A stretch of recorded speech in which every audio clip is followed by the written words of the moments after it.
ჩვენ დღევანდელი აქციის მიზანია ავაპროტესტო სახელმწიფოს და მისი კონკრეტული წარმომადგენლის ამ შემთხვევაში გიგი გულავას უგუნური უსამართლო ამას რძენი საქციელი ჯერ მაშინ როდესაც გიგი გულავა მივიდა წმინდა სამების ტაძარში შევიდა საკუთრების სადაც გულებს შესუსტება და ხელების ქნევით და ხმამაღლა საუბრით შეურაცხყოფა მიაყენა პატრიარქს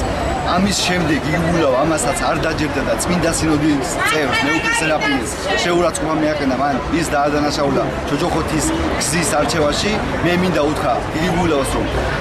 არასამართლიანი და ჯოჯოხეთური გზით თვითონ და თავისი ხელისუფლება ამ შემთხვევაში ნაციონალური მოძრაობა მოქმედებენ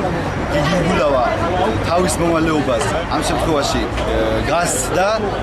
მაშინ როდესაც ის არის ქალაქის მერი სადაც უამრავი პრობლემაა სადაც სიღარიბის ზღვარსმილმა იმყოფება უამრავი ადამიანი იგი სხვა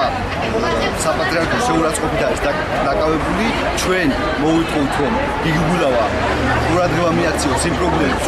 რომელიც ქალაქშია რომელიც მერიც არის ჩვენ მოვიტყოთ რომ გიგი გულავა გამოვიდეს საჯაროდ და მოიხადოს ბოდიში იმ ამაზღზე აქციაზე რაც მან ჩაიდინა წინააღმდეგ შემთხვევაში ავაგრძელებ პერმანენტულ აქციებს სანამ თითოეული ხელისუფლების წარმომადგენელი არ შეიტყობს რომ ჩვენ არ შევეგუებით უსამართლობას მით უმეტეს თუ ის საპატრიარქოს და ჩვენ უწმინდეს პატრიარქს ეხება